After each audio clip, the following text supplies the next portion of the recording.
let me tell you a little bit about Marissa. She's a senior. She's 18 years old. She goes to Creekview High School in Carrollton. Her teacher is Cindy Sommerman. Her artwork is called Wedding Cake. I love that. Now, that's about how big? Probably about like 3 inches tall. 3 inches tall. Okay, so tell us about this. First of all, what kind of materials did you use, and what was your inspiration? The cake is largely made of brass, and then the roses are polymer clay.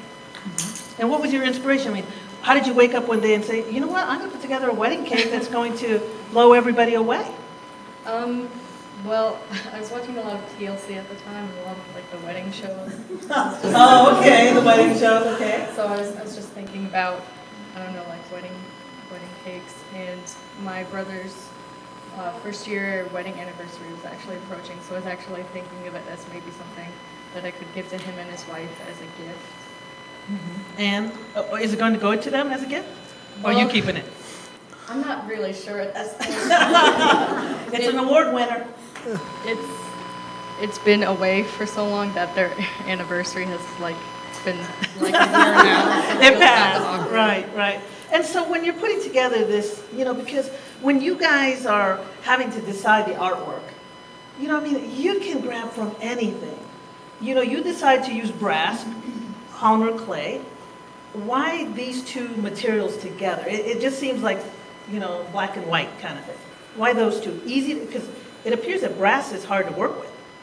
Yeah, constructing the cake itself took me a really long time, and it was actually a really frustrating process.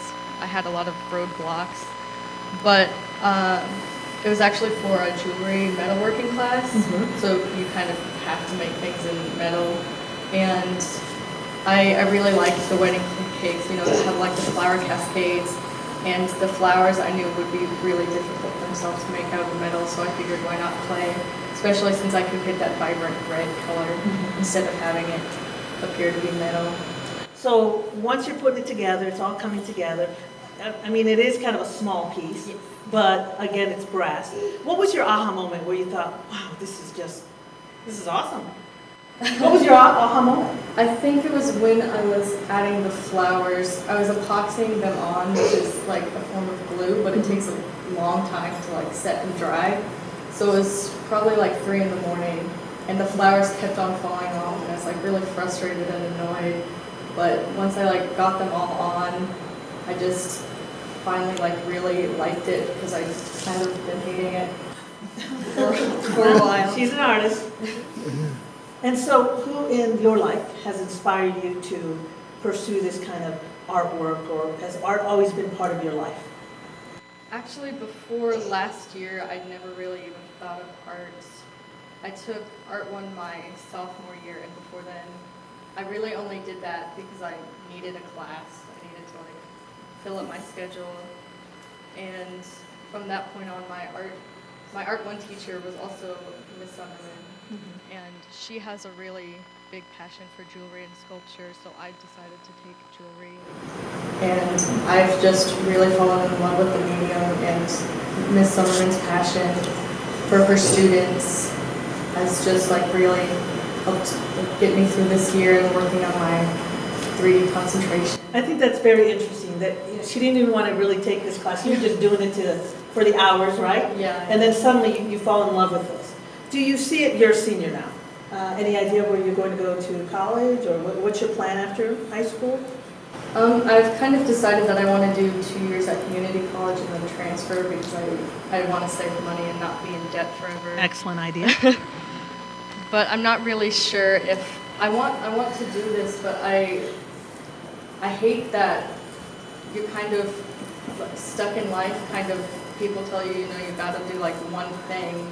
But I want to do this, but there are other things I want to do too. Definitely. So I'm not really sure how to Right. I mean, I think there's many people in here that we do a little bit of this and a little bit of that, right? Okay, you see, they're back there saying yes. I mean, I'm a journalist, but at the same time, I do other things. Definitely. So yeah, don't peg yourself into one thing. I think definitely when you look at this artwork, I love that the intricate details, the flowers are beautiful. I mean, I just think, if you don't give it to your family as a gift, you can always send it to me. All right, so my last question to you is, what kind of advice do you have for other teenagers out there that think, you know what, I don't have I have not a bone of artistic talent inside, but this is an area where you can really express yourself. How do you encourage people your age to, go for it? I just, you don't really know if you're, good at something until you try it. I can't draw at all, so I never see myself as an artistic person or anything.